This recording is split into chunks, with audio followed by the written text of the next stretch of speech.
It is again my delight and special privilege to welcome you to another distinguished public lecture. Time races on, and how good and wonderful it is that both the National Bank of Dominica Limited and the University of the West Indies Open Campus Dominica can celebrate another highlight in our collaboration by the staging tonight of our 5th annual NBD UWI Open Campus Distinguished National Lecture. In that regard, allow me to extend immediately the university's kind thanks to the Board of Directors, the General Manager, and the staff of the National Bank of Dominica. We launched this series when our institutions in 2008, which I like to refer to as indigenous institutions, were observing their respective anniversaries. 30 years for the National Bank of Dominica Limited and 60 years for the University of the West Indies. A brief outline of the 4 previous lectures in this annual NBD UWI Open Campus Distinguished National Lecture Series would reveal the carefully thought out and conscious perspectives of both institutions. The series was launched on May 29th, 2008, almost exactly 4 years ago, if you would allow me to coin an oxymoron, almost exactly. Our distinguished lecturers have enlightened us with their thorough research and novel perspectives which they have brought to bear on their subject matter. On May 29th, 2008, Dr. Judith Suarez from the Consortium for Social Development and Research Open Campus delivered on the topic, Banks as Financiers in Small Island States. Where does development fit? On March 24th, 2009, Professor Mark Figaro of the Mona campus presented on the topic, The Crisis in Education and Leadership. What role has gender privileging played in the Caribbean? Professor Caroline Cooper of the Mona campus also gave us a double lecture on 2 consecutive nights. The topics were, No Matter Where You Come From, Pan-African Consciousness in Caribbean Popular Culture was presented on May 5th, 2010, and Haiti First, Haiti Now, Reparations Campaign on May 6, 2010. Ms. Tracy Robinson from the Caville campus presented on the topic, Family Laws Institutions in Transition, Rights, Rhetoric and Reform on May 5th and 6th, respectively, in Roseau and Wesley, and that was last year, 2011. Tonight, we look forward with much anticipation to hearing from Professor Karl Theodore of the Health Economic Unit, HEU, St. Augustine Campus, on the topic, Social Security and Caribbean Economic Development. We are all keenly aware of the national context or background of this topic. We learned earlier this year that the age by which Dominicans can receive their pensions from the Dominica Social Security is expected to go up incrementally by 6 months annually over the next 10 years.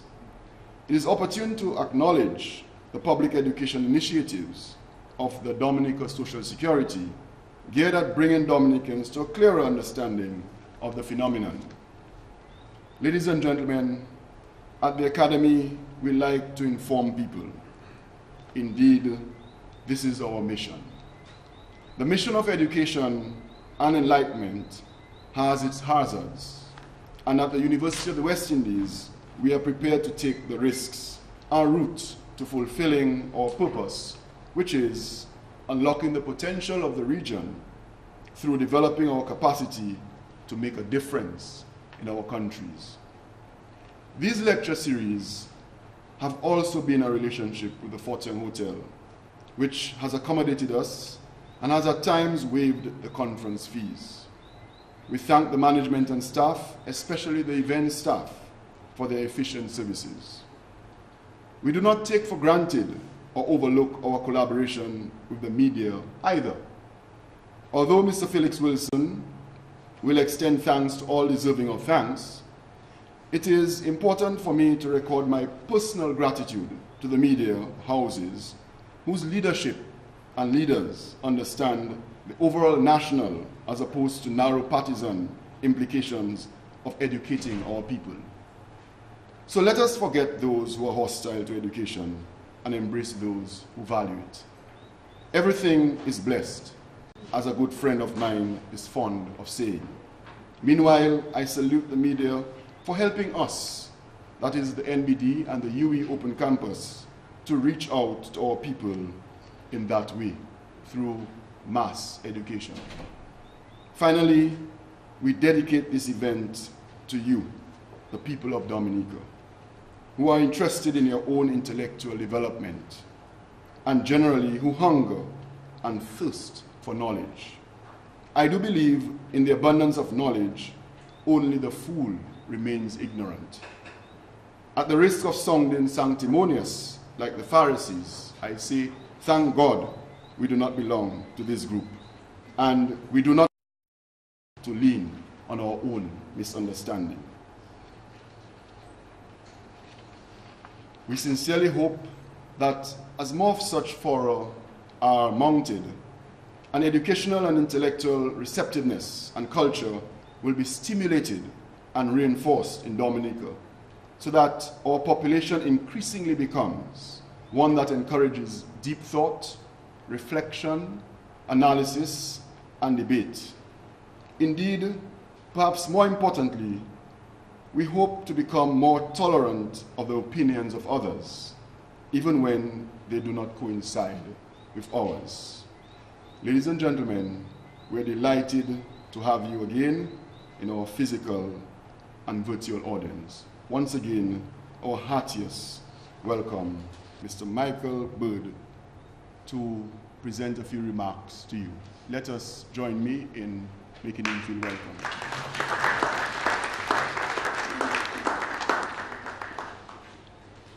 And we are especially honored to welcome Professor Karl Theodore. We thank you for accepting our invitation to share your insights on this very pertinent subject of social security and Caribbean economic development. We at the National Bank are happy to be part of this event and continue to partner with local organizations such as the University of the West Indies Open Campus to strengthen and support the communities we serve. Education is a very important facet of our corporate social responsibility program. And let me outline a few examples. We at the National Bank sponsor the Roving Caregivers Program, an early childhood development program targeting newborns to 3-year-olds and supporting their parents. Our scholarship program has enabled a number of low-income and at-risk students to attend school by providing assistance with books and school fees. We continue to partner with the Ministry of Education to host the Math Power Contest, an island-wide contest geared at encouraging students to excel at mathematics. We have been partnering with the UWI since 2008 to host this lecture series, just to name a few of the key things that we support through our corporate social responsibility program. The UWI Open Campus and National Bank have enjoyed a healthy, rewarding partnership in hosting these lectures over the years. As an Indigenous bank, it is our pleasure to collaborate with such events as this with our own Indigenous educational institution. We applaud the works done by the university and their participation in the development of individuals and this country. Dr. Severin, we thank you for the opportunity to continue to partner with your institution in this area of quality, non-formal education. It is our hope that we can continue to cultivate this culture of open discussion and analysis. This evening, Professor Theodore will share some valuable insights in the world of social security and Caribbean economic development. These topics have been prominently featured in our local media in recent times and continue to occupy the thoughts and conversations of the Dominican workforce. We know that eyes and ears will be very attentive this evening at this topic, as it's very important to so many of us in so many ways. Professor Theodore, on behalf of the National Bank, I would like to welcome you and thank you for accepting our invitation. We anticipate this to be an enlightening and engaging evening, and we encourage you, the audience, to participate in a lively discussion at the end of the formal session with Dr. Theodore. Thank you, and again, welcome. I have the pleasure now of introducing Professor Theodore. Professor Karl Theodore is the Director of the Health Economic Unit, HEU, Center for Health Economics at the University of the West Indies. He is Professor of Economics in the Department of Economics on the St. Augustine campus, where he has taught health economics and supervised research in this area for many years. His work on health throughout the Caribbean countries continues to focus on the plight of the ordinary people in these countries. He has led a multidisciplinary team of professionals in producing a number of technical reports for governments and for international agencies. The HEU, Center for Health Economics, was founded in 1995 and has done extensive work on the costing and financing of health services in the region. The HEU has also produced significant pieces of work on the operations of the social security system in different countries of the region and has focused on the important issue of pension reform. Professor Theodore works with a strong team of medical, economic, and management specialists. So far, they have completed a number of technical reports for various governments and agencies and have undertaken major research projects in the economic impact of AIDS and has co-authored research on the potential impact of HIV/AIDS on social security systems. We are pleased to have with us tonight an academic who is robust at both pure and applied research. Please join me, therefore, in offering a Nature Island welcome to Professor Karl Theodore, who will present to us on the subject, Social Security and Caribbean Economic Development.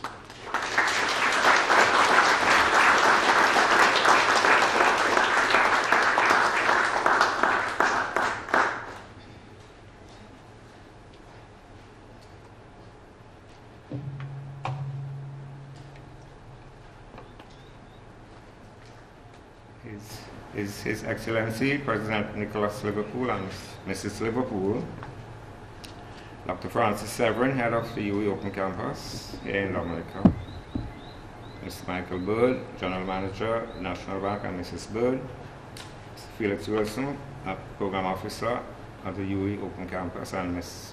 Kevin Joseph, also at the UWI Open Campus,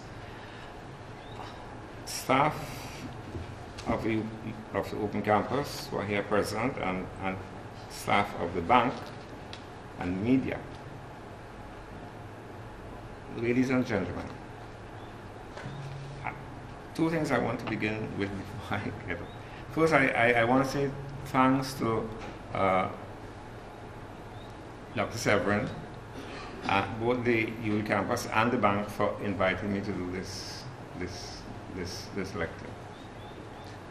The second thing I want to say is partly why I was happy to respond, because there's something slightly misleading about what you see on the thing there, because it says I'm at the Center for Health Economics, which is true.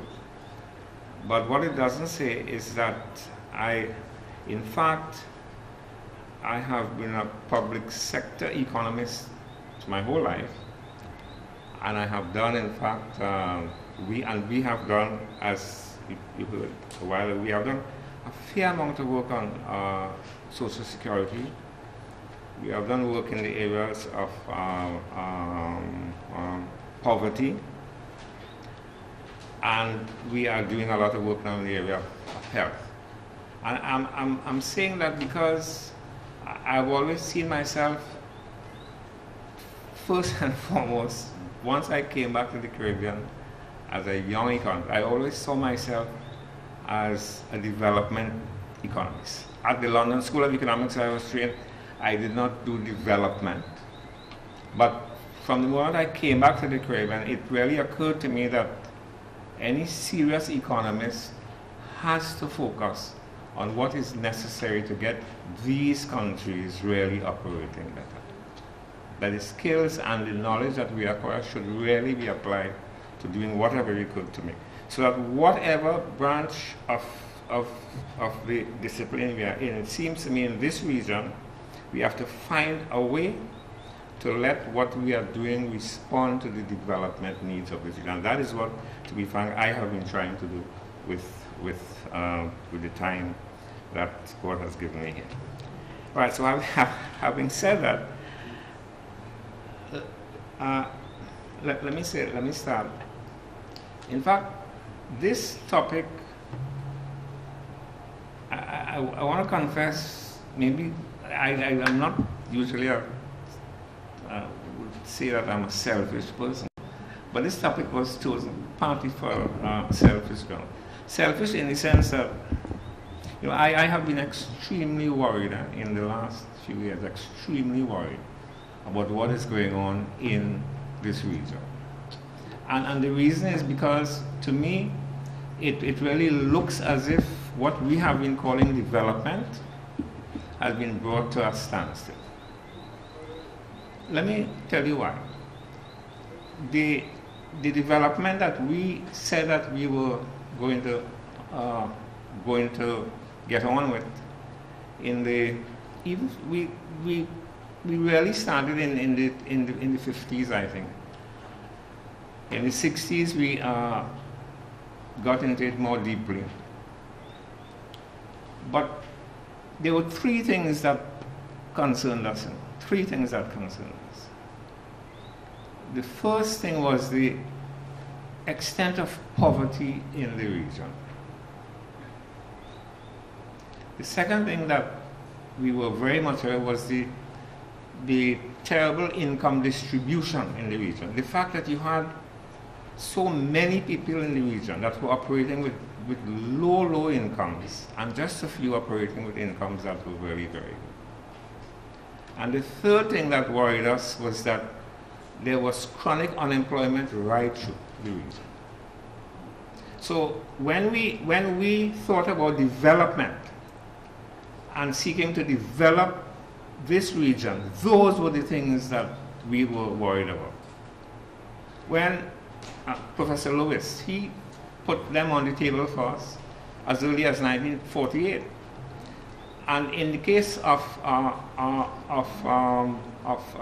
poverty, for example, in 1948, the rates of poverty that worried Professor Lewis were rates of like 7% and 9%.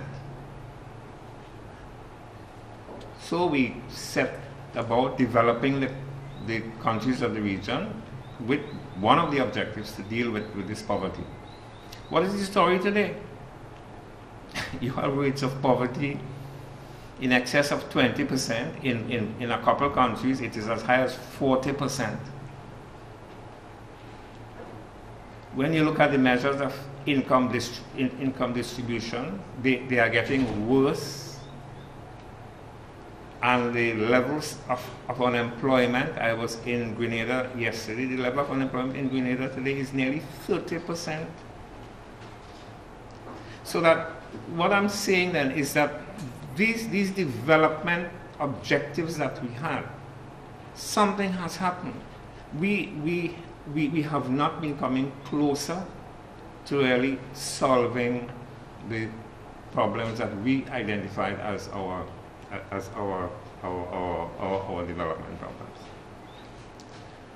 Now, some people may say, well, one of the reasons is we started rolling back after the period of structural adjustment.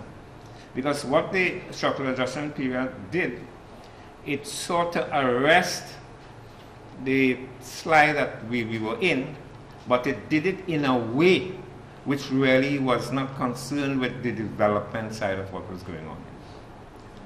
And since the structural adjustment, it could be that we probably never got back on the development track. Now that may be true, but I am not sure that that's the only reason. My suspicion is that it has happened to us partly because over the years, as Caribbean people, our values have started to change. I think the things that we thought were important long ago, like today, like those are not the important things now. Because I remember our leaders in those early days, when they spoke about development, we got a sense that they were talking about a future. And when they spoke, you could almost taste what this future, what the possibilities were. Today, I think what has happened to us is that we are in the business of survival. That's the concern. As individuals and as countries, we are just struggling to make sure that we actually survive. So this concern for the future, which was very important to our early approach to development, I think that has been lost. Dr. Williams, used to say that the thing about us in this region is that we have to remember that our history has been a history of really self-denigration. We have never thought of ourselves as being, and what they were trying to do in that period, the development we were about, was a development about building what you call human dignity. That was what, this was what it was about.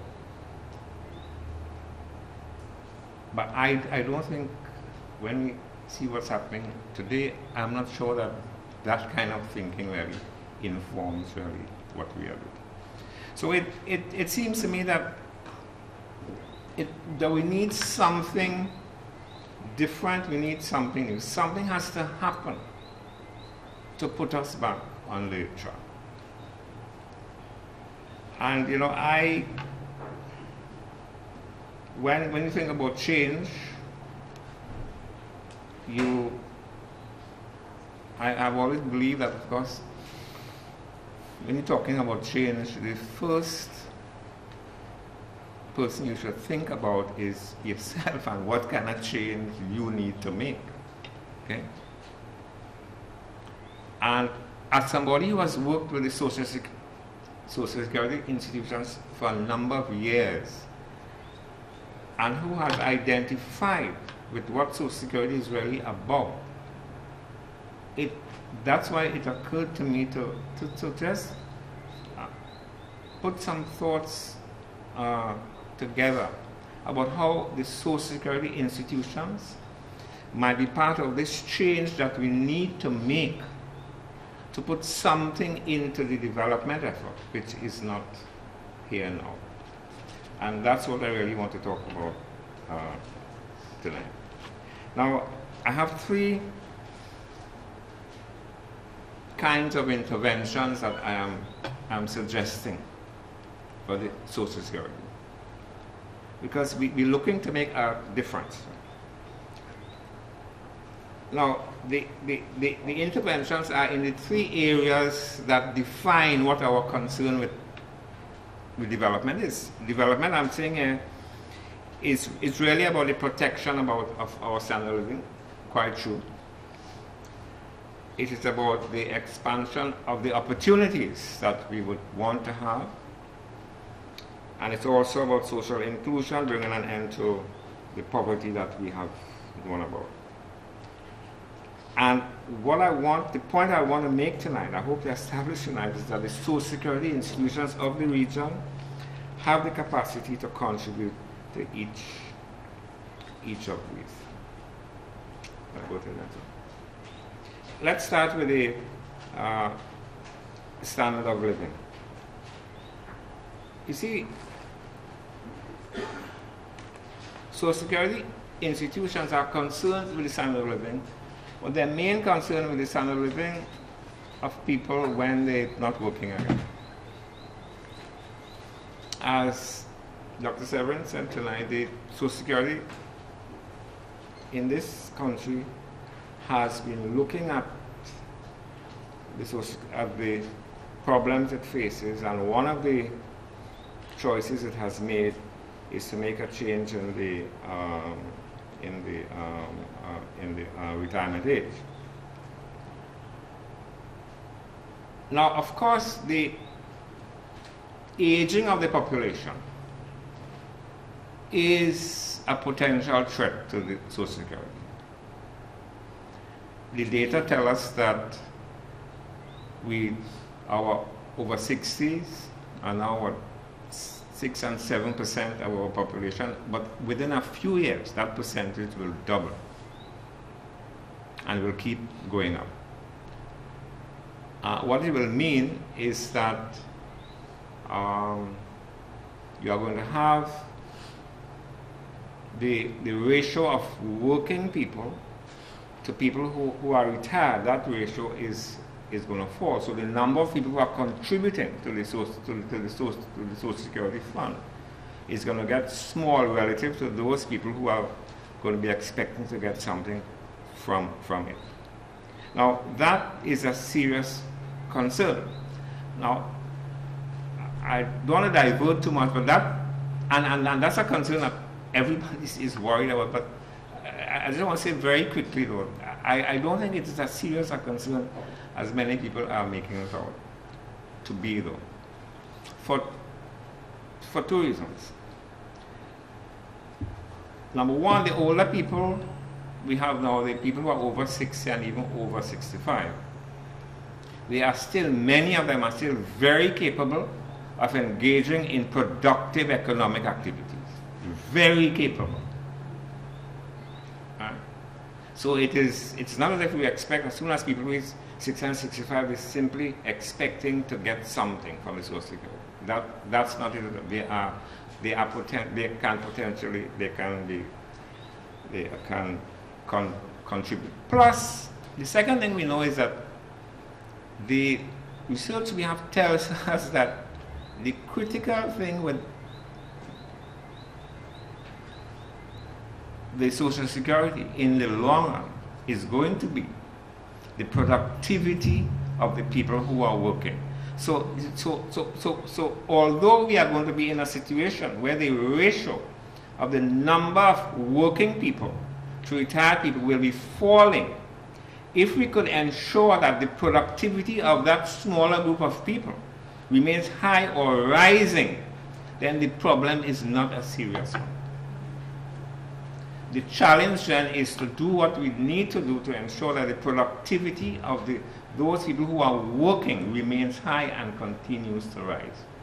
So the point I want to make is that although I have no problems with raising with the age of retirement to protect the fund, I don't want people to believe that the threat to Social Security, the most serious threat, is really coming from the aging of the population. In fact, as far as I'm concerned, the most serious threat is coming from somewhere else. And that is what I want to talk a little bit about tonight. The most serious threat to Social Security is coming from the inflation rate. We did a quick look at the inflation figures for a number of countries of the region. We went back to 1980, and between 1980 and 2010, we got the average inflation rate for the countries over the period, and it was about 7.5%. Now, if you think of what that means, it means that the value the value of what we are saving today is being constantly eroded. Now, of course, we'll say, but no, but that's not fully true, because we are investing that and we are getting something. But again, the data is telling us that the inflation rate is moving at least as high, and in many cases higher, than the yield on the investments that we are making. So, the first point I want to make then is that if the Social Security institutions accept, as they do, I'm sure, that they have a responsibility to protecting the pool that is being built, to protecting the value of that pool, then I think the time has come when we have to think of ways of how the Social Security institution can take actions to make that protection real. Okay? Now, what is the single most powerful way to control the inflation rate? Professor Arthur Lewis told us many years ago, the single most powerful weapon against inflation is production. Increase production. Increase production. The aggregate output, if the inflation rate is to be dampened, to be kept down, the aggregate output of the country has to keep going up.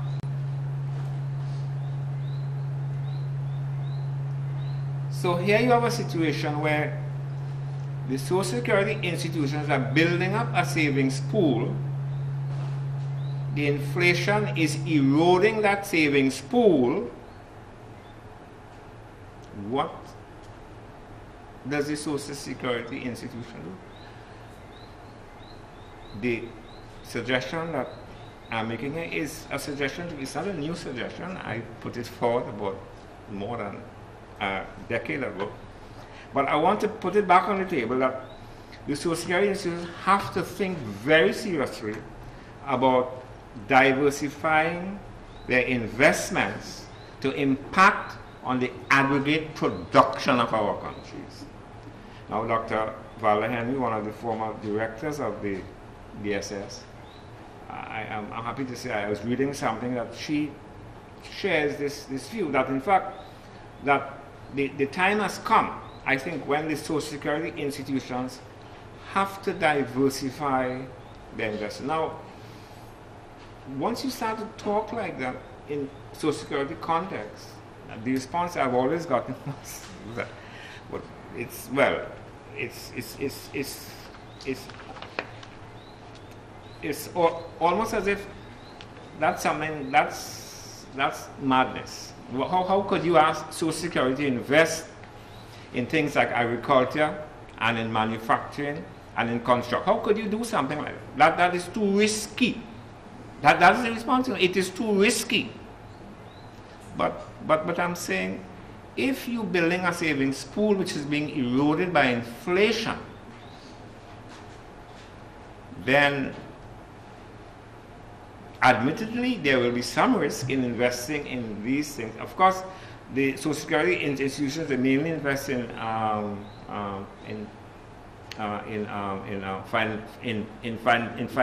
financial assets, and mainly government paper, as they call it. But investing in those things, you could be as prudent as you want. If the inflation is going as it is going, the erosion is taking place. And if, as we know, the Social Security institutions are sitting, they are the institutions that are sitting on the single largest pool of savings in each of our countries. Now, in any economy that is worth its salt, there is always an effort to turn the savings you have into investment, because that is what the name of the game is. your survival comes from turning your savings into letting the savings work and do something for you. Now, and I'm saying what is to be done now is protection against inflation. And protection against inflation means getting into production.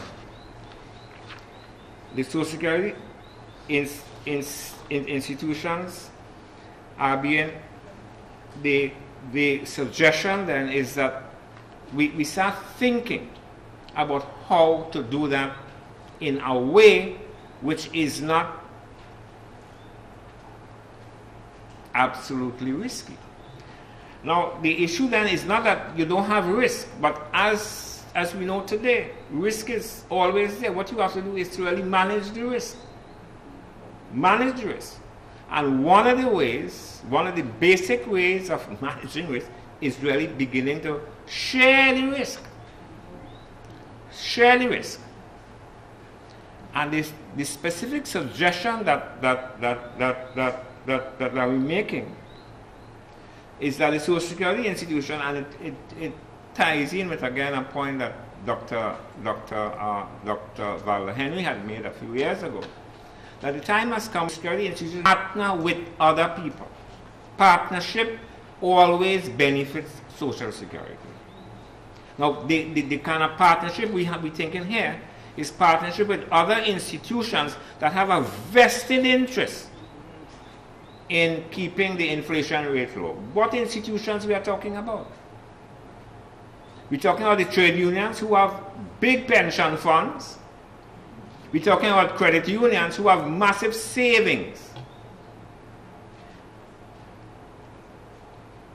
So I'm saying the time has come when the Social Security institutions have to seek to see if some kind of partnership could be established with these institutions to get involved in investments which will increase the production levels in our countries. Increase the production levels to keep the rates of inflation low. Now, apart from the credit unions and the trade unions, I also want to suggest that the government could also be a partner in these investments we are talking about. Because the government has a vested interest also in keeping the price level low, because the government is all about protecting people against poverty, at least protecting those who have very low incomes. And of course, one of the best ways to protect people with very low incomes is to keep the rate of inflation low.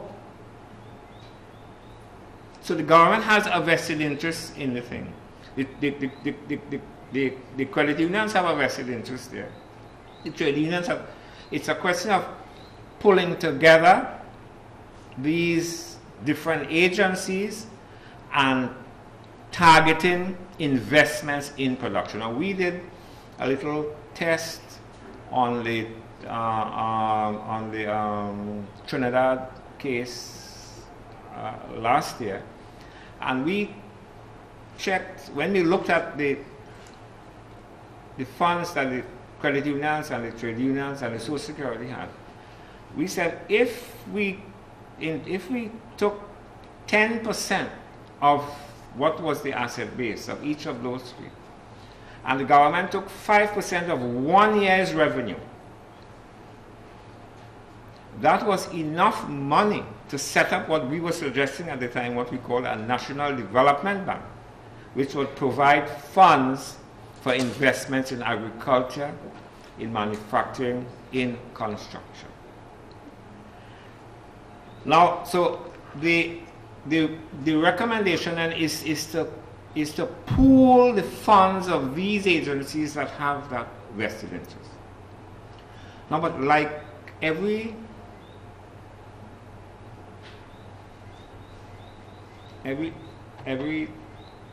suggestion that is feasible, there are conditions that are attached to it. If it is to work, and of course in this case the main condition that we'll have to put it is that the quality of management of those funds would have to be very high. We would have to invest in a very high caliber of investment managers, because you really want people who know about what they are doing and who will, given the environment is one that is risky, who will know how to maneuver themselves within that environment. So, you know, that's the first main suggestion I want to make tonight, that our Social Security institutions should initiate a discussion with with other institutions and agencies that have investment as a problem, as a threat, and make up their minds that they could do something about production. Now, the big advantage of that for us, you know, is that our countries are small. So the share of the asset base that is necessary to impact on production is not going to be big, which means to say that the risk, there is no global risk to the Social Security funds. Yet it is an opportunity to make a difference where a difference is needed at this time. Okay? Now, I want to go to the second area where I think the Social Security can intervene to make a difference. And that is in the area of helping with the economic growth challenges of our country. Now, growth is something everybody wants to grow, but all of us in the region are in trouble today. All of us. There's not a single country that is really doing well where growth is concerned. And the problem with that, you know, is that side by side with us not doing well with growth, our debt ratios are very high. Our fiscal deficits are very huge. Now, of course, the only way you could deal with fiscal deficits, you know, and with paying off debt is by growing the economy properly. That's the only way it can happen. And I'm saying, again, the Social Security institutions, it is in their interest to try to get the economies to see what can be done within reason to help the economies to grow. In this context, I am making the point that we now know that the most powerful driver of growth in economies today is human capital. That's the most powerful driver. And the two main pillars of human capital are health and education. And what I want to suggest is that to me it can't make sense at this time for our institutions, with the assets that they're sitting on, to just sit by and do nothing about our health and education efforts at this time. Now, it turns out that in health, that's not a big problem, because many Social Security institutions in the world, and certainly in Latin America, all of them, and there are few in this region that are attempting now to do the same. They are getting into the business of health, because countries are now setting up social health insurance, national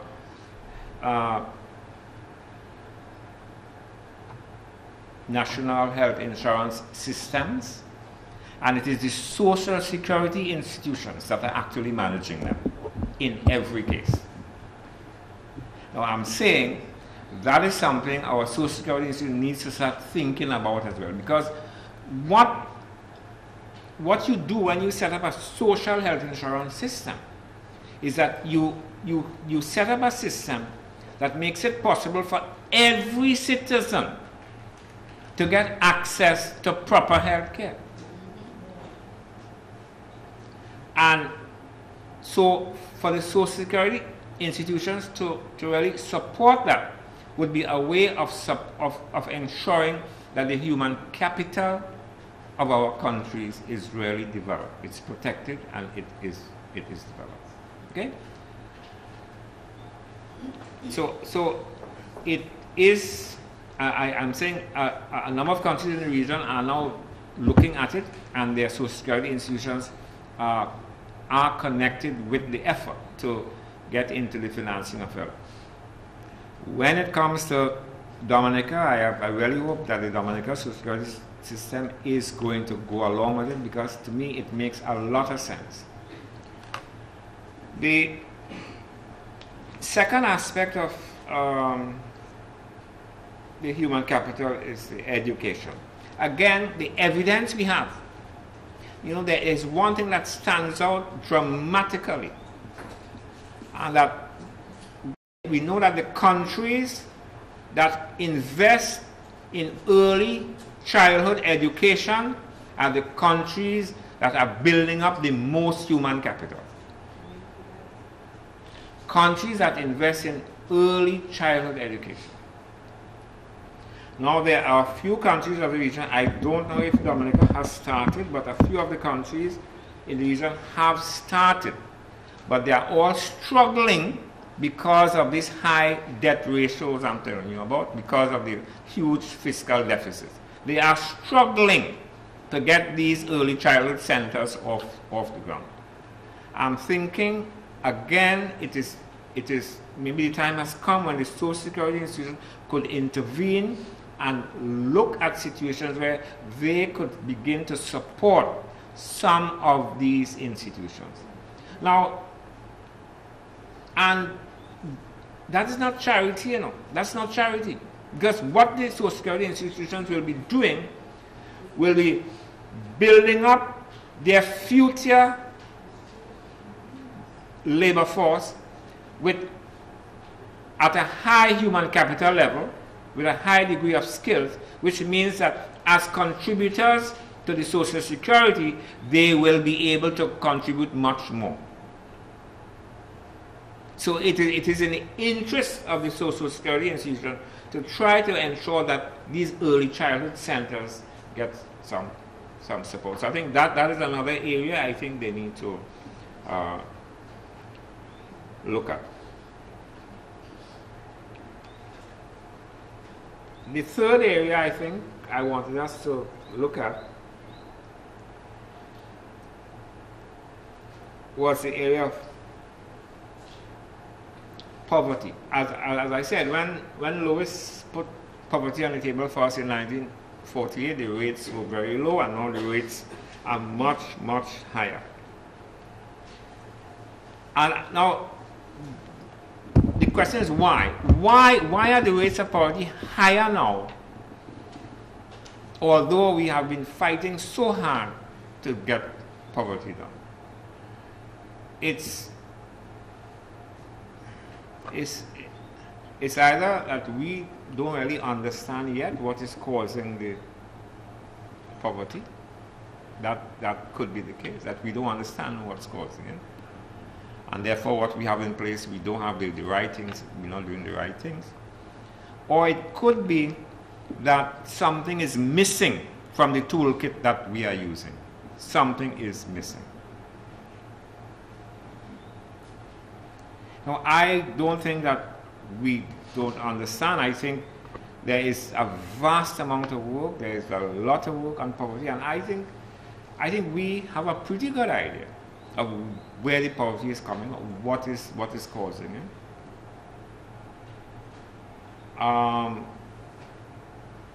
But I think we have tended to downplay one side of the story.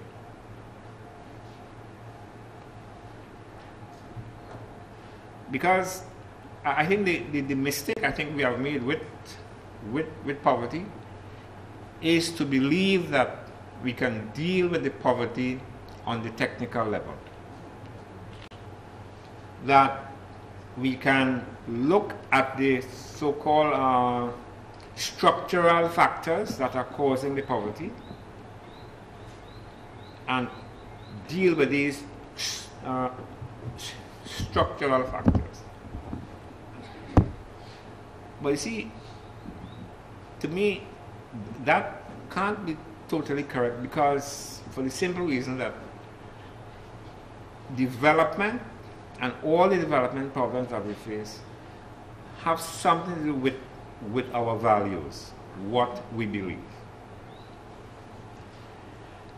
Now, there is a sense we have that the poverty we are experiencing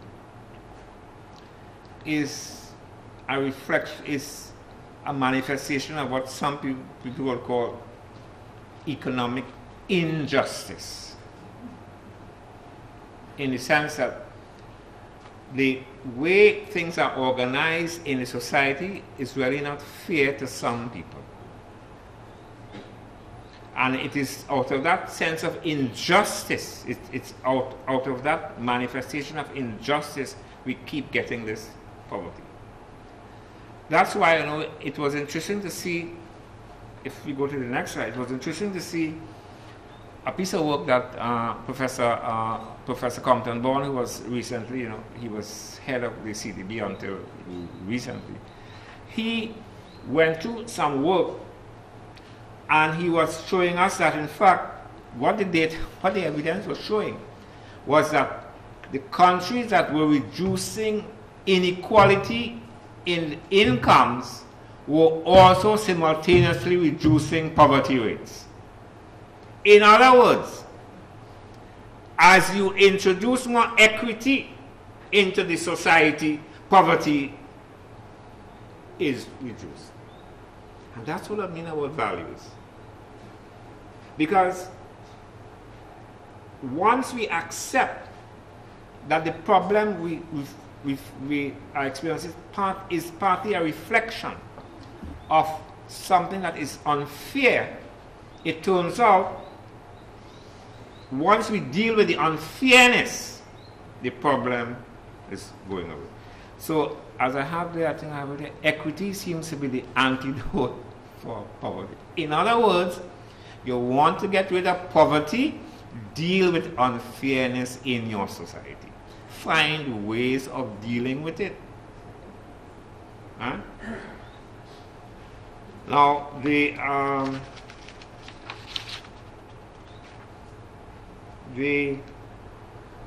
UN, you know, has been talking about this in recent times, and they have made some interesting statements. I don't have them next, really should have brought them to show you.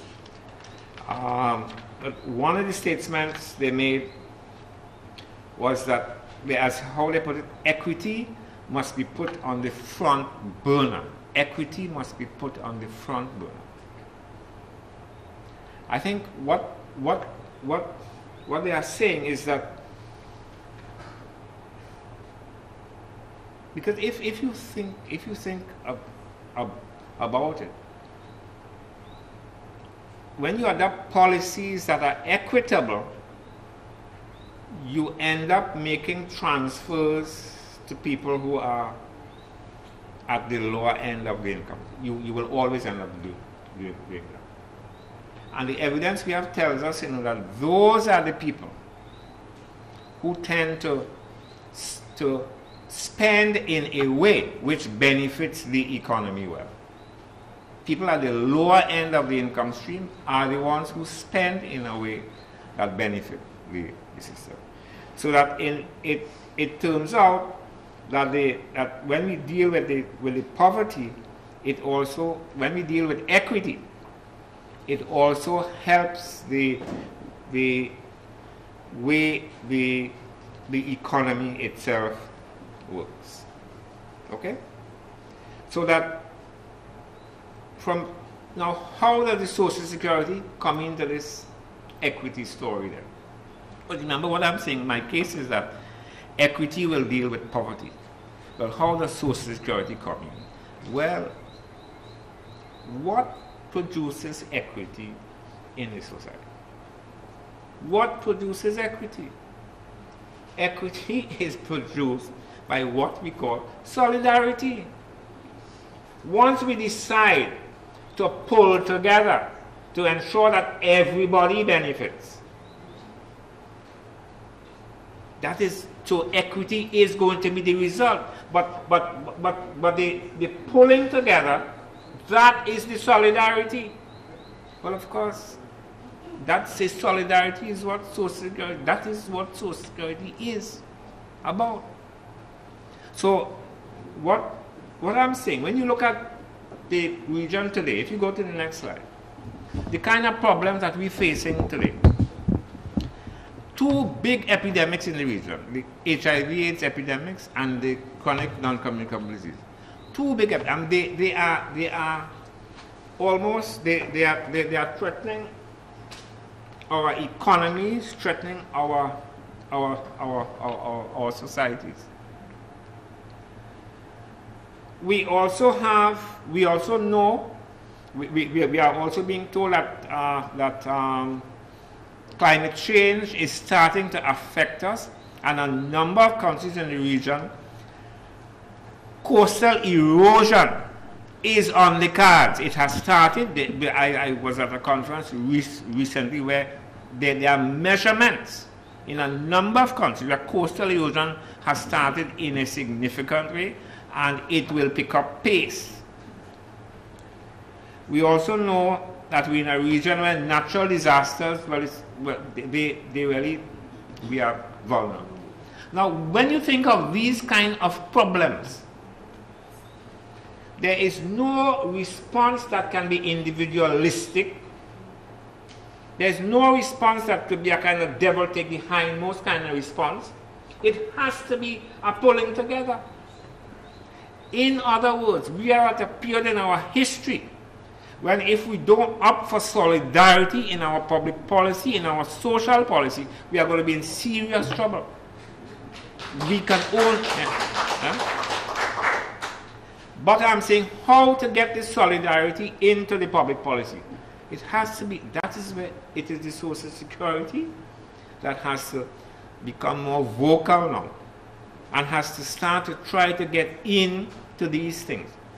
Wherever these policies, wherever these problems are, we have to, our social security people have to lend their voices in support of all efforts to take a solidarity approach. So I'm saying, if you go to the next slide, then that where social policy can benefit from a solidarity, I think this is it. The kind of intervention I mentioned, the World Bank, it's the World Bank, it is the IDB, it is the UN agencies. Now they have a way they work, and I think the Social Security has the capacity to work like that now. How do these institutions work? They bring three things to the table when they come into it. Three things they bring to the table. First, they bring their values, of course, because they have a way of looking at the world, and part of their mission is to get you to look at the world like how they look at it. The second thing they bring a specific set of proposals for you, things that they want to see implemented by you. But the third thing they bring is resources. You see? So they bring in their ideas and their philosophies, but they bring in some resources. Now, we all know, and it's slightly embarrassing, but we all know that in this region, once the World Bank say do it like this, all of us do it like that. Huh? I am saying, as Social Security people, we have resources, but we also have values, and we also have proposals we could put on the table. And I'm saying the time has come when we have to use that method in our own interest, a method that has been used against us for so long. We could turn it to our own interest if the Social Security people take it on and work it like that. Now I want to summarize quickly then. As I said, what the main point I want to make then is that I really believe that our institutions have the capacity to make a difference. Right? And I think if they combine the values that we have as social security people with the resources we have, and we get, we work with people who could help us to distill clear proposals. Because let me tell you,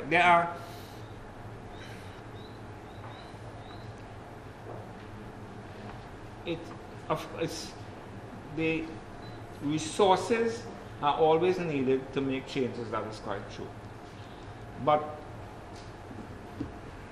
in the main, what brings about change in the society is really the ideas we bring in. The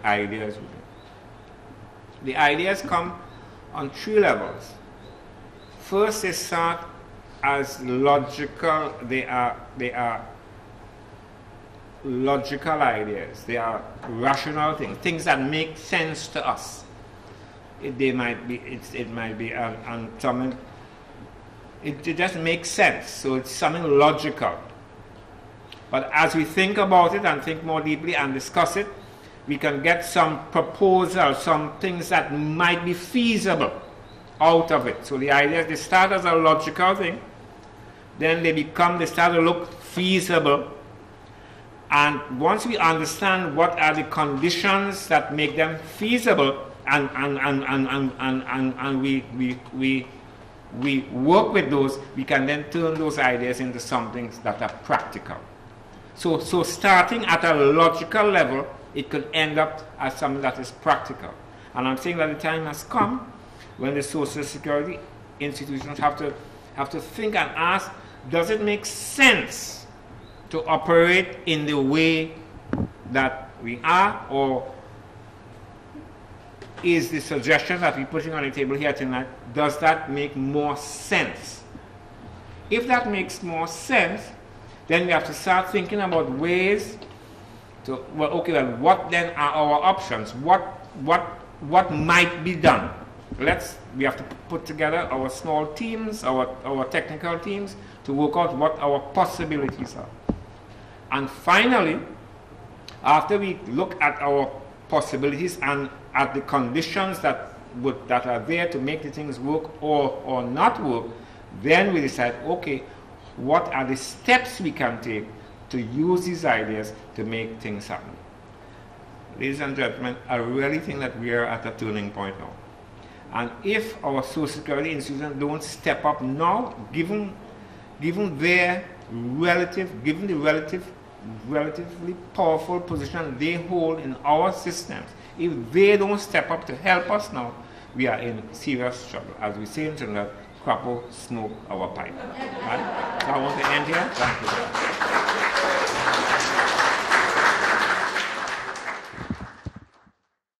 One of the best ways in protecting people with low income is to keep the rate of inflation low. In fact, even at the high incomes, you actually see, when you visit the supermarkets, for instance, that the prices are really eating into your pockets. And as the housewives will tell you, very often, when they return home, after having spent $400, $500, $600 in the supermarket, place the things into the cupboards, they don't really know what they've bought. It could be that the cupboards are very big, but that is not the case at my home.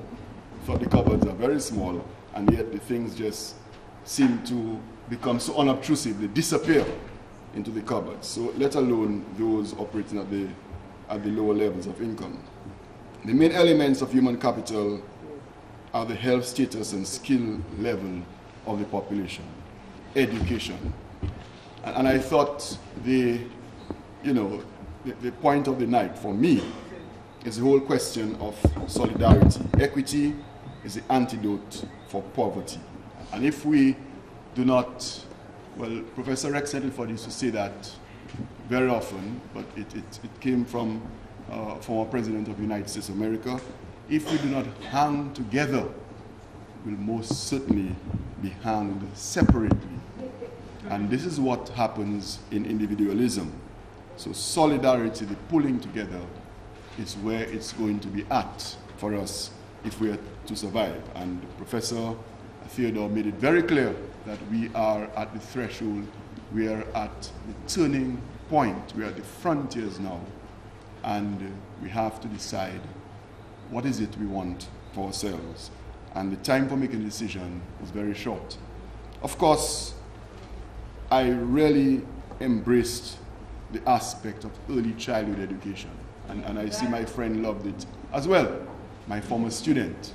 Because the University of the West Indies Open Campus, we did launch a certificate in early childhood education, both for administrators and teachers. And what was very moving, proof of the pudding is in the eating. What was very moving is to see the number of practitioners who had been doing this for a long time. You know, everybody knows Teacher Vigilant, for instance. Doing this for a long time and getting certification, and sitting in a classroom and learning formally the principles. Because we thought that this is not a benign area. This was a science as much as it was an art. And this was an area that couldn't be left to someone who simply loved children. That is very important. But if we're talking about our children, then we have to employ science, the pedagogical sciences in that particular age group, so that we can give them that foundation and give our country, as a result, a scaffold on which to build. And I'm also happy to say that earlier this year, and the media were present, save perhaps one notable one, which I'll say to you who at some other time, was present when we launched the Bachelor of Education in Early Childhood Education and Family Studies. And this is going to begin in the new academic year. So applications are open right now. And that is what you refer to, if I should say so myself, as foresight. Because we understand the importance of early childhood education. We take a lot of care of our cars, we use Amarol and so on, but if we don't take care of our children, we are doomed. But I'm not here to do another lecture. This is the opportunity where you can interact with the professor. All I'll ask, which I always do, which you don't always take on, is that you be as brief and succinct in your questions and your comments. So at this point, the floor is open. Well, the United Nations, I should say, declares social security as a right. Some experts say that social security is a financial mechanism to help the social strata, in other words, to help persons to bring them up and enhance their own safety and security. Now, given the global situation in terms of the financial crisis, I want to ask you, well, even before I say that, I should say that the labor force contribute towards the social security. But given the financial constraints all over globally, do you think that governments should get involved in helping the less fortunate, that is the persons unemployed, in terms of, as you look at health and welfare, or do you think that some other mechanism, like say on an individual basis, persons should contribute into a sort of health situation? Because as you indicated, health and education, these things are key in terms of wellness. So I want you to tell us, do you think that it's something that, although the United Nations says a right, but do you think in the current situation that our governments need to pump a little more in the region, or some other mechanism for the individual situation should do something in that regard. Thank you. The person asked the question, why is poverty so high? And we try so hard to keep it down. I wish to ask the professor before the reverse question. Are we, meaning, are we really trying hard to keep it down? Professor, maybe where you came from, maybe they are, but I don't think this answer is going to be able to carry you.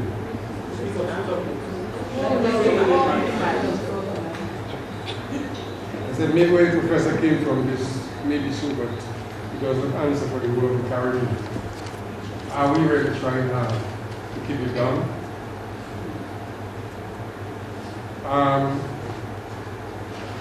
Equity is the antidote for poverty. I agree with that. I also agree when you ask Social Security to participate in bringing about this equity that we all see. But Professor, will we ever see that in our lifetime? Question, because what we see happening, and this don't happen in Dominica, but what we see happening probably in the rest of the region is Social Security being politicized. Members of boards elected by governments, and the board are forced sometimes and compelled to go and sing the tune of the songs of the government of the day. And in most countries, it don't happen in Dominica. Social Security doesn't have an independent voice, because the voice they sing is that of the government. So I'm asking the question, how can we bring that about? How can we make this happen? You know, how can we make the Social Security more contributing, more independent, give them more autonomy to do what you're asking to be done? Because I think it's the way to go. You know, if I may just say, Professor, you use agriculture as a yardstick. We can also use probably manufacturing. When you look at the rate of doing business in some of the countries, people are afraid to go into manufacturing. Interest rate on the money, no offense to the sponsor of this program, no offense to the sponsor of this program. I mean, the commercial business to make money, you know, but the interest rate at the commercial banks are so high. Challenge to turn that money over to make a profit is tremendous. So if Social Security can offer money at lower interest rate, maybe more people will go into manufacturing, we'll have more people employed, and as you see, it's not a charity. It's not a charity. These people pay Social Security, and it's a benefit to Social Security. But do we sing that tune? And questions? Okay, good evening. Let me say a very pleasant good evening to the professor, and welcome to Dominica. And I want to congratulate you for very original thinking, because you know, I think you definitely put some food for thought, you know, on the table. I have 3 questions I'd like to ask you. First of all, the link you made with equity, for example. There's a lot of thinking going on in the international community, because we live in open societies. We get on the TV or the internet and so on. So you cannot, you know, we have to take that into account, and these have an enormous impact on what happens in small states like ours. So the question of equity versus human rights. I mean, how do you see the distinction between equity versus human rights? I mean, for example, the question of the rights of women and gender. I mean, that has, you know, become center stage over the last 30 years or so. And now you have the issue of homosexuals and lesbians, same-sex marriages, and so on. All that is supposed to be an equity trend, you know, linked to human rights. So I think that as you move, as equity becomes so central to, you know, to your thesis, you need to take that dimension into account, human rights and so on, you know, because that's simply one major issue that needs to be ignored. Bearing in mind equity is so central to what you are advocating. That's one. Two, the question of the family. I mean, during the Easter Lenten season, the Bishop of Roseau, Bishop Gabriel Balzer, and I actually heard him say that in the region of about two-thirds of the children that are born, he was talking about the OECS, St. Lucia, Dominica, and so on, they are born out of wedlock. And that whole business about the family, the disintegration of the family, you know, and a lot of children are brought up in single households, and the lack of discipline in the homes and so on, you know, spare the rod and spoil the child, that kind of thing. So that element, again, you cannot ignore that in your thesis. The question of the family, you know, because that is a core element, you know, and he was kind of lamenting, you know, that I think it's a good thing to, maybe you can get it from him himself, you get it from the horse's mouth, so to speak, because I think that if we have to base policy on what you say, and I'd like to think that we in Dominica and the region we should make sure we do not ignore such key elements, the family element, you know, it's very important. And thirdly, I take your point about the question of the conditionality, because I was there in Dominica when we had the program with the IMF. And when they came in, they brought in their own values. They did. You're absolutely correct on that one. And they gave us the money in, you know, tranches. We were in a program with them for about 4 years. And we get our money every quarter based on certain tests and whether we in fact did what they told us to do. And if we didn't do it, we wouldn't get the money. So you're absolutely correct. I think that the social security can benefit from that. The IMF doing it, the World Bank does it, you know. And we have a precedent right here in Dominica which can shed light. Somebody like Swinburne Restaurant, Rosamond Edwards, Foreign FS. In myself, those two don't really incorporate because I was in the industry of finance at the time. So you're absolutely correct that we could actually pilot that right here in Dominica. You know? And my final point is the question of regional integration, and that's my last one. A few more what we can talk about. Final regional integration, because I mean that is the direction we are moving inexorably. And you didn't mention that dimension at all. Again, like equity, family, you cannot ignore that. Because, you know, we have the CSN, we have the OECD Economic Union, and we're talking about Caribbean unity. That is what these things are all about. Caribbean, you know, and is the platform on which economic growth is to take place. So, if you could bring in that dimension also to make your thesis more complete, in my humble opinion. Thank you. Good night. Good night, Professor. My question is this. If, let's say, the Social Security doesn't intervene, where do I, as a young person, stand in Dominica, stand in the region in the next 5 years? Because I look at the region, and to be honest, to me, things are not quite dandy as this time, as some people say they are. And then you look at the outside world, and as a young person, yes, I will be influenced by the outside world. So what do I do when I am needed in my country, but yet opportunities outside the region are much better for me? Good evening. My question follows quite similar to what you just mentioned. Caribbean economic development. I noticed that you spoke about the 3 pillars being poverty reduction, income inequality, and unemployment. My concern is for unemployment, because I'm very concerned that raising the rate or raising the age of retirement sort of is a barrier for the young people entering the workforce. I'm very concerned about youth unemployment. The ILO suggests that for every country that data is available, youth unemployment rate is roughly 3 to 4 times that of adult unemployment, and data in the region suggests the same. So my question to you is, what role is there for Social Security in terms of employment creation or unemployment reduction, especially as it relates to young people? Thank you. Good evening, everyone. I must say that I really learned a lot from the professor this evening, and he was very objective, and I'm happy about that.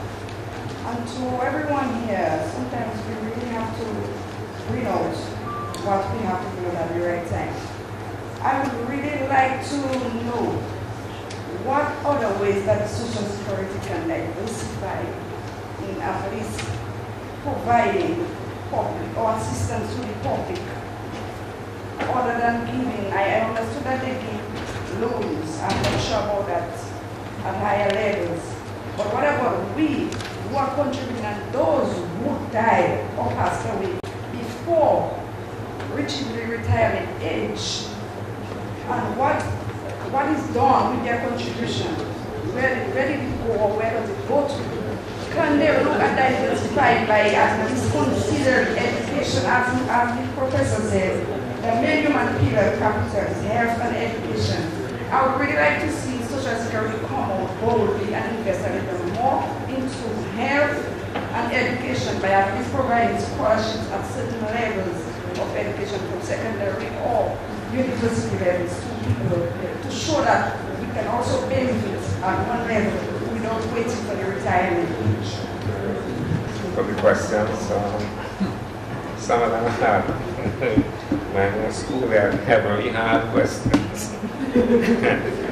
The first issue is Social Security has a right, but should governments help less fortunate?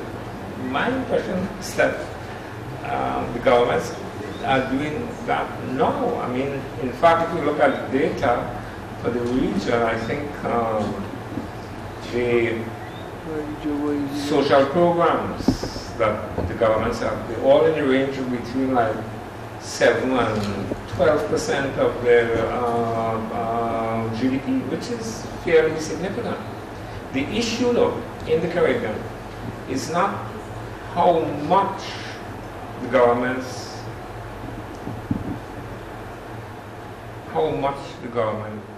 is doing, but is what the government is doing having the impact that it's supposed to have. I think that is the problem.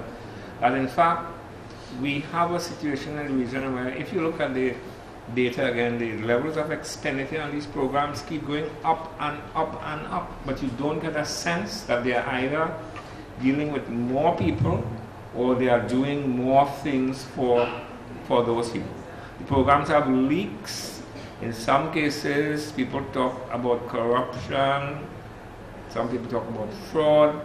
There are all kinds of problems. So I think we have a challenge with these social programs to really turn them into programs that are effective.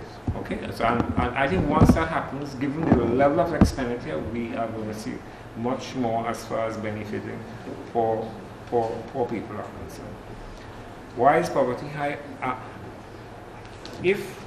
Are we trying to keep poverty down? Well, one way of measuring the efforts for poverty, many of the countries have had explicit anti-poverty programs, many of them.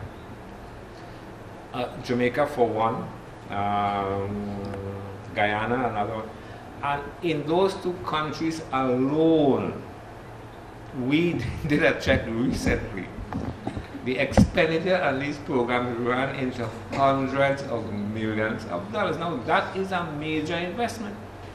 They are major investment in trying to reduce poverty. And this is my point. Massive investments, but the impact is negligible. The impact isn't there. In the countries where the investment may not be that high, what you have in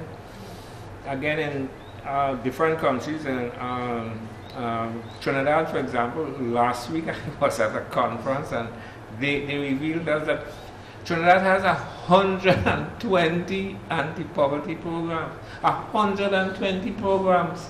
Huh? Now I live there and I don't get a sense of that.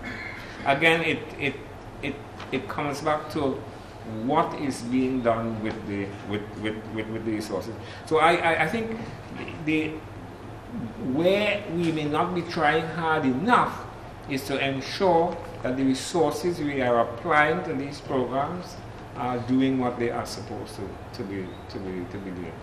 I have suggested before that in all our countries where we have government expenditure, there should be an independent group of people that is set up to monitor the impact of government. An independent group.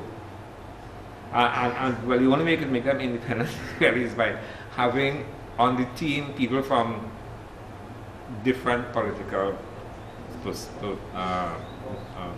okay? And I think that is one of the ways to ensure that the expenditure, we get a cost, and governments like to feel good about themselves. They tell you how much money they're spending, how much more money they are spending. But that isn't how it should be. What it should be telling us is what the money has been doing to impact on problems, and that is what has done. So I think where we have been, it's not that. I think we have been trying, but in terms of the efficiency of the programs, the effectiveness of the programs, that has been a challenge. Equity, will we ever see equity? I mean, I am an optimist by nature, and you know, I believe in making small steps. The only thing you have to make sure about is that you're stepping in the right direction. Now, I'm not saying that the problems are going to be solved like that, but I'm saying if we accept that this is how we ought to go and we start to make some steps in that direction, we are going to get there. I have the confidence. In fact, I was telling the person that drove me here today, that to me one of the things that distinguished us as Caribbean people in the past was that sense, that willingness we had to look out for each other. But I think, sadly, that is something that is dying now. And I'm saying that we need to take steps to bring back those kinds of things. So I am not worried that it looks as if it's something that might not happen quickly. But I'm saying if we believe it is the right thing to do, let us start in however small ways we can moving in that direction. The link with equity and human rights. Well, of course, equity is a human right, and equity will always be linked with human rights. It's just that I wouldn't want to mix up equity with things like gay rights, and that's a different story. I think the thing about equity and gender, for example, the issue there is really justice, is really one of justice. Most of the gender problems are really justice problems. Right? So that equity and human rights to me go together. Families, of course, families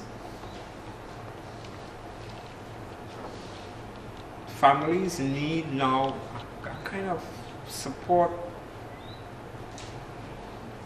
which they, if we don't get them, as I said, we are going to be serious, because families are where the values of our society are really going to be burned. It is within the family circle, the family environment, that the values are going to be burned, and therefore the link between values and family to me tells me that where families are in trouble, I think we have to ask, we have to advocate for measures that would support families more. So that I would say that part of what I am saying here tonight would be consistent with any support that comes for families. Regional integration, well, of course, as you know, the social security institutions are in fact trying to harmonize their systems.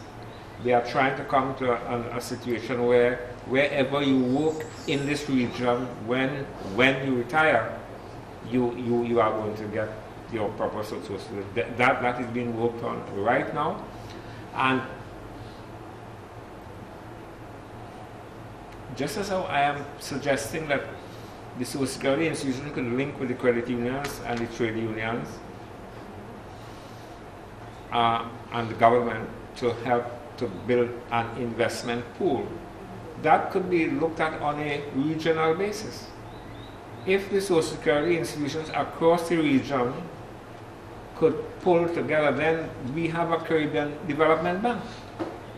And in fact, they could be the suppliers of funds for a particular window in that they could decide, they could influence what the bank does by putting capital in that bank. So that is another opportunity. That's another way that the regional side of the story will come into the picture. And then the two last questions: if the social security doesn't intervene, what has happened to young people? The attraction of young people to go abroad. Well, I think that is part of the reason why. Because remember, when you ask the social security institutions to get involved into productive activity generates employment. So that is going to be a bonus. Right? And I think that is what they have to think about.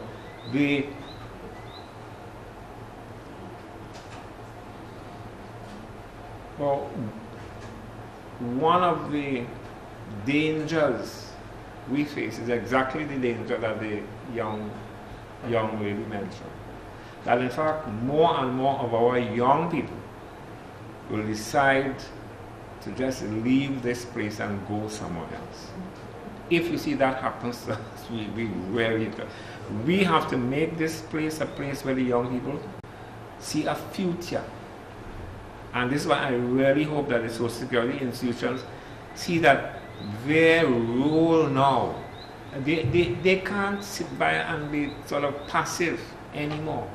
The fact is, they are sitting on the single largest asset base in the region. The single largest asset base. They are sitting on it. And the issue then is how to use it to ensure that the young people of this region would see that there is a future here. And so my answer to the young lady who says, what happens to the young people if the social security does not intervene, my honest answer is that I think things are very bleak. Because when I look around for the opportunities for the kind of investments that we need, I am not seeing it happening. And you're seeing that on the one hand, and you're seeing the social security funds just being rolled over into different set of financial assets. And that I think has to change. I understand, and I'm not downplaying the importance of the sense of responsibility that social security managers have for the protection of the funds that they are controlling. I am all for that. But I'm saying we have to use our intelligence to protect those funds, yes, but to protect it in a way which at the same time contributes to the development of this region. That's all I'm saying. Okay? Good night. Professor. I'm totally in agreement with the main thrust of my thesis here tonight, that social security as an institution who controls a significant level of funds, greatest of the accumulation of funds around in these countries, should be looking at economic growth and how they can contribute to economic growth, because it is necessary for their own survival of the fund, sustainability.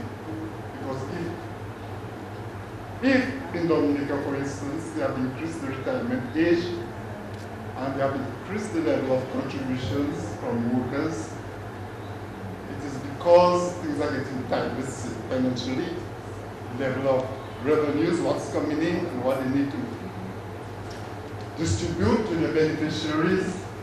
It makes it necessary that the levels of contributions go up or the retirement age goes up. They get a ease up on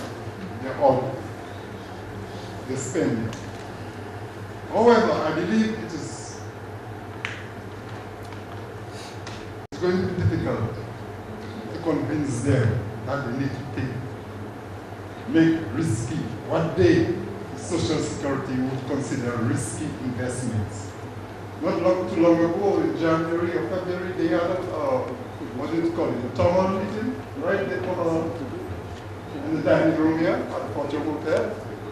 And I put this very same question to the director, or directress if you want, your woman, of the Social Security. And they were adamant that the prudential responsibilities didn't permit them to go into any kind of risky investments.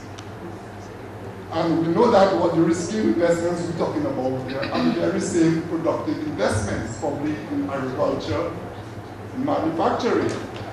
Okay? But at the same time, the Social Security does its work in a community, that's the Dominica, where the business culture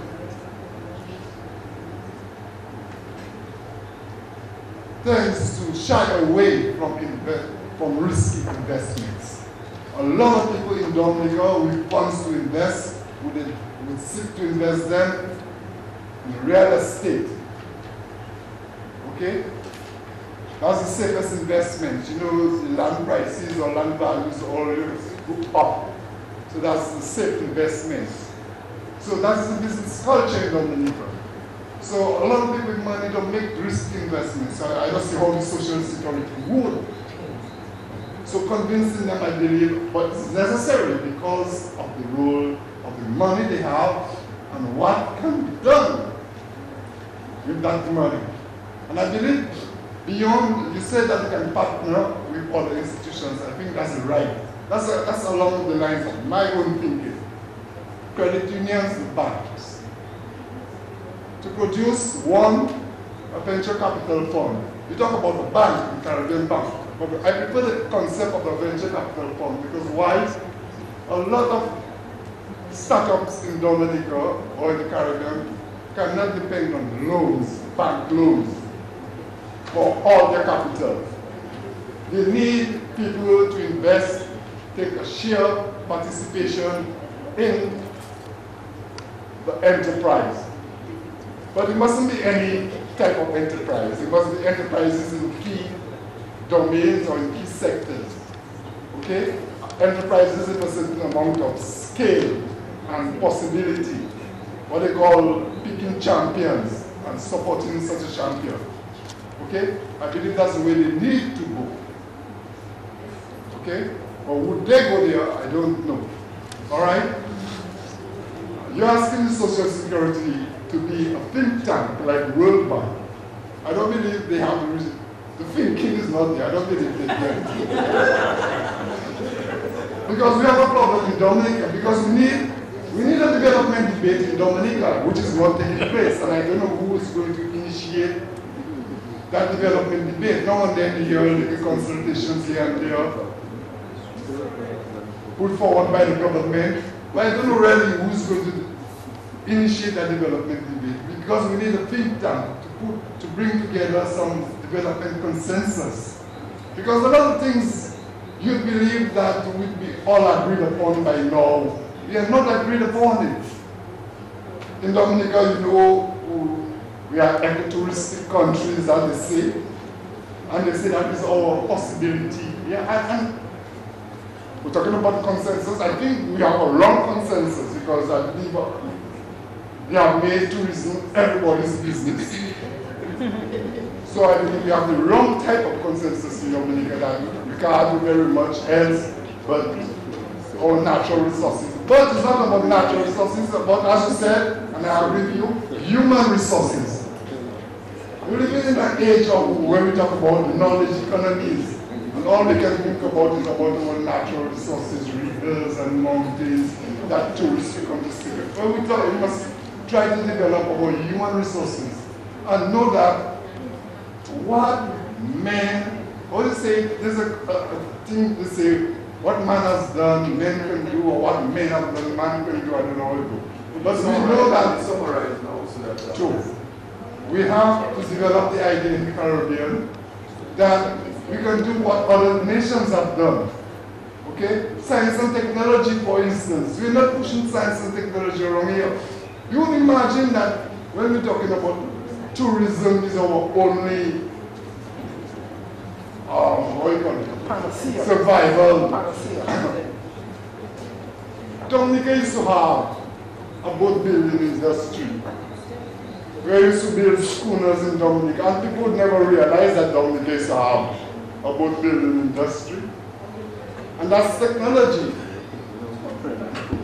And we could revive a boat building industry in Dominica. Let us say, as an example. Okay? And probably all those kind of things that social security and all people can put venture capital into them kind of things to redevelop them kind of things. Foster economic growth in Dominica. Thank you.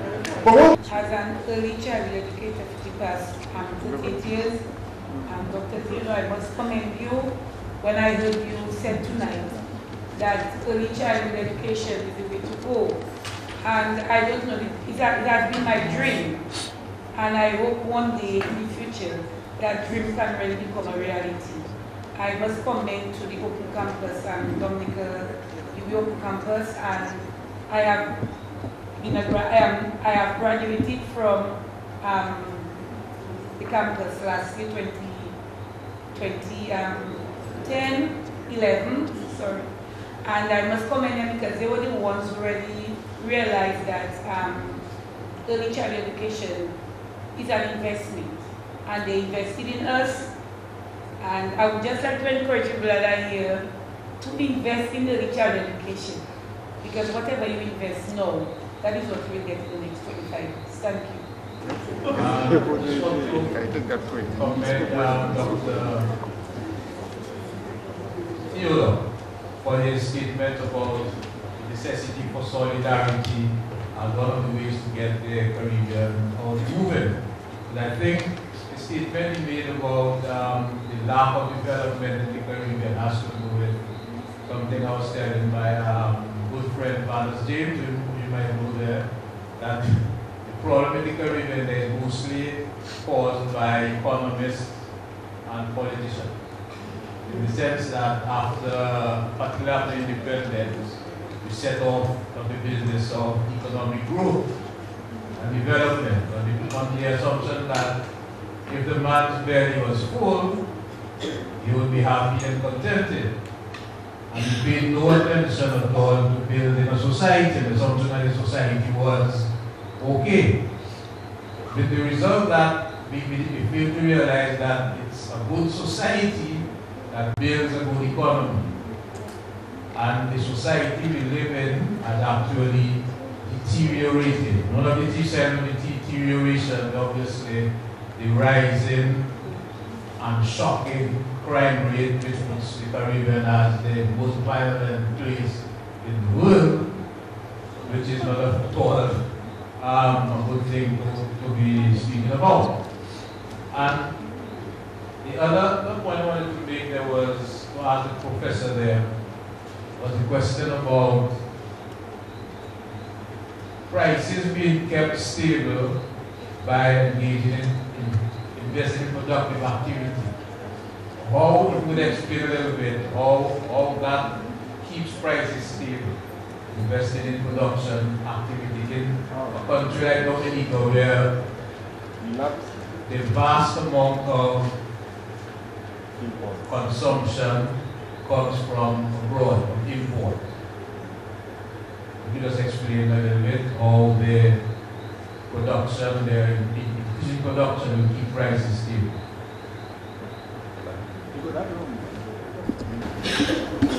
I I think I want to start. There was one question from the first set that I forgot to deal with, and that is, what are the other ways Social Security can diversify in providing assistance to the public?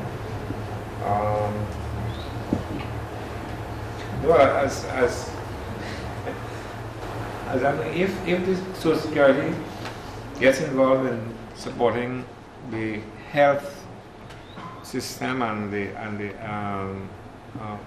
early childhood centers, as I'm suggesting, I think that, to me, that would be a good start. I wouldn't look to ask too much more of them now. I think those are the two areas I think I would really want them to focus on.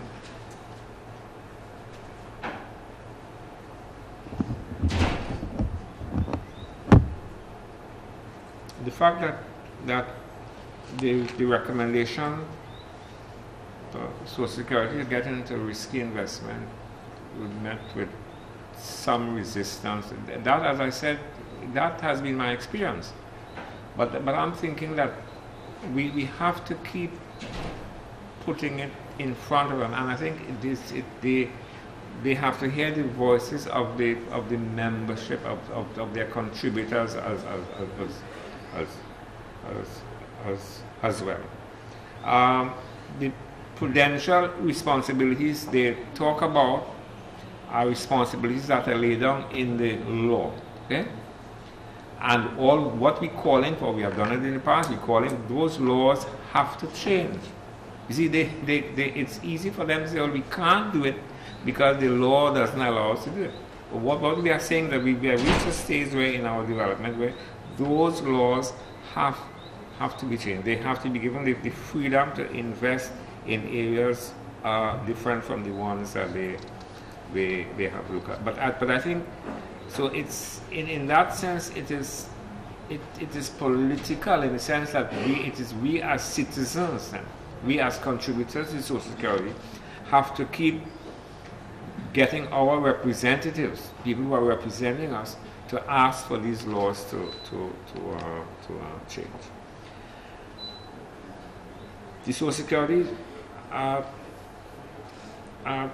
think tank, they can't be a think tank. I don't agree. I think I worked with Social Security people all the years, and they are intelligent people.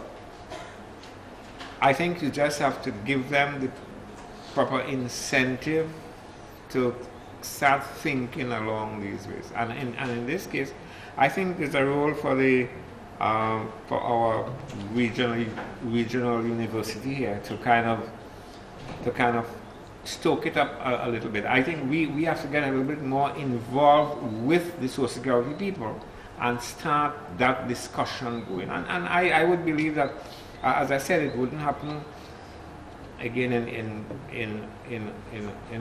a day or two, in a week or two. But I think if we keep up the discussion with them, because you see, one of the things my father used to tell me, and I said, people in the final analysis, people always do the things that are in their survival interest. They will always do it. And if we keep putting it to them that this is in their survival interest, they are going to sit up and see it one of the days. I have that confidence. And if through the university we could keep that discussion up with them, and with the support of the country people, there are a number of intelligent people, qualified, professional people who are contributors to Social Security. We need to hear voices. We need to hear these people's voices supporting the kinds of changes that we are actually we are calling for. Solidarity issue, I support that. The question, how does investing in production keep prices low? Well, apart from, well, I mean,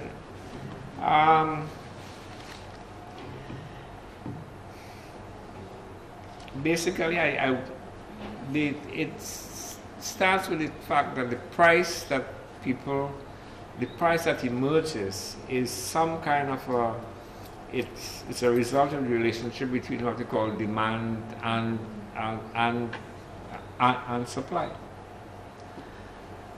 And as people demand things, if those things get scarce and are in short supply, they become willing, or the people who are supplying them know that they'll be willing to pay more for them, and the prices are going to go up. Alright? If people are demanding things and the things are in great supply, then the only way the suppliers will get them off their hands is if the prices are kept low enough. Okay? So it is basic. You keep prices down by keeping supplies up. That is what, and I think in our situation where, as we say, the prices are destroying the savings base of the Social Security, it is in their interest to do what they need to do to keep the prices down. Is there a study on Social Security? There is. I don't remember the numbers, not the actual figures now, but there is work on that. The work, let me tell you, first, there are only a few countries of the region where the law allows the Social Security to invest outside of it. Only a few. And in those cases, the fraction that is allowed for investment is in fact very small. So that although there's some investment going on outside, the fraction is really very small. So I don't think it's a question that they're investing outside and they are not they are not doing the investment here, because even if they were investing what they're investing outside here, that will not be enough. That those figures are really very small. I don't have the actual numbers here, but we actually have done work on that. Okay, so I just want to close off here by thanking you for the comments and for listening. And you know when I do these talks, what I hope and would like to see more than anything is you are to talk to other people, talk to the people that you know, talk to the people in the social security. It's a conversation I hope to really have started. And I want you to continue that conversation, because I believe that is how in this region we're going to get our change. You know, people have to keep talking to each other and letting the ideas that we know that are ideas that are good for us, letting those ideas rise to the surface. So thank you very much. And